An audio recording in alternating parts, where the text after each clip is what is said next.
വരൂ കൂട്ടുകാരെ, നമുക്കും ഇന്ന് എക്സിറ്ററിൽ നിന്നും ഇംഗ്ലണ്ടിലെ ചരിത്ര പ്രസിദ്ധവും പ്രകൃതിരമണീയമായ പ്രദേശത്തുള്ള വളരെ പഴക്കമേറിയ കോട്ടയും മാനർ ഹൗസുമായ ബ്ലാക്ക്ലി കാസിലേക്ക് പോകാം.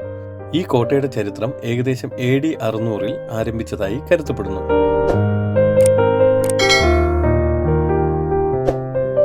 നിലവിൽ ഇത് സ്ഥിതി ചെയ്യുന്നത് റിവർ എക്സ് നദിക്കരയിലാണ്.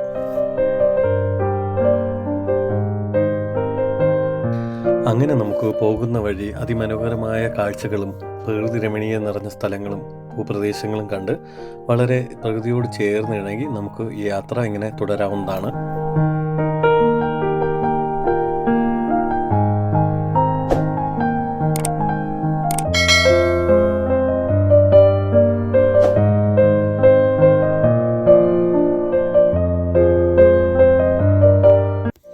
അങ്ങനെ കൂട്ടുകാരെ, നമ്മൾ ബീക്ക്ലി കാസിൽ എത്തിച്ചേർന്നു. ഇത് എക്സിറ്റിൽ നിന്നും ഏകദേശം ഒരു അരമണിക്കൂർ ഡ്രൈവ് ചെയ്താൽ നമുക്ക് ഈ സ്ഥലത്ത് എത്തിച്ചേരാവുന്നതാണ്.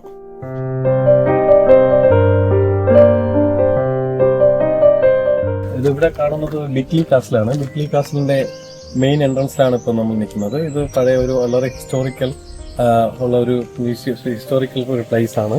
ഇംഗ്ലീഷ് ഹിസ്റ്റോറിക്കൽ ലാൻഡ്മാർക്കായ ബീക്ക്ലി കാസിൽ നിന്ന് വെഡ്ഡിംഗ് ഈവന്റിനുള്ള പ്ലേസും ഒരു ഹിസ്റ്റോറിക്കൽ ടൂർ പ്ലേസുമാണ്. ഏപ്രിൽ ടു ഒക്ടോബർ മാസത്തിലാണ് സാധാരണയായി ഈ കോട്ട വിസിറ്റ് ചെയ്യാൻ പറ്റുകയുള്ളൂ. അതും തേഴ്സ്ഡേ മാത്രമാണ്. ഈ ചരിത്ര പ്രസിദ്ധമായ കോട്ട വിസിറ്റ് ചെയ്യുന്നതിന് വേണ്ടിയിട്ട് അപ്പോയിൻമെൻ്റ് ആവശ്യമാണ്.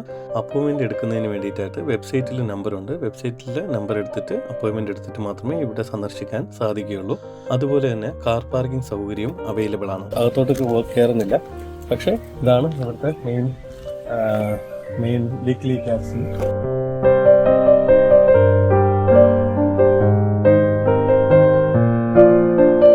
നേരത്തെ ഞാൻ നിങ്ങളോട് പറഞ്ഞ പോലെ ഈ കോട്ട സ്ഥിതി ചെയ്യുന്നത് റിവർ എക്സ് നദിക്കരയിലാണ്. അപ്പോൾ നിങ്ങൾ ഈ കാണുന്നതാണ് റിവർ എക്സ് നദി. ഓക്കെ, ഈ റിവർ എക്സ് നദിയുടെ ഒരു ഭാഗമാണ് നിങ്ങളിപ്പോൾ കണ്ടുകൊണ്ടിരിക്കുന്നത്.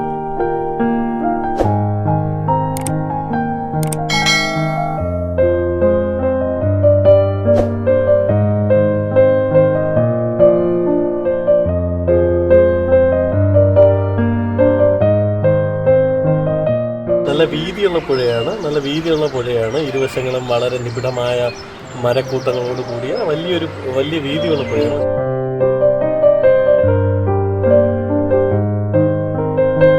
വലിയ ആഴം കാണുന്ന ഇപ്പം നമ്മൾ കാഴ്ചയിൽ ഒറ്റ നോട്ടത്തിൽ തന്നെ നമുക്ക് വലിയ ആഴം ഉള്ളതായിട്ട് തോന്നുന്നില്ല. അകത്ത് നമുക്ക് താഴത്തെ നമ്മുടെ പ്രതലത്തിൻ്റെ താഴെയുള്ള നമുക്ക് കല്ലുകളെല്ലാം കാണാൻ സാധിക്കുന്നുണ്ട്.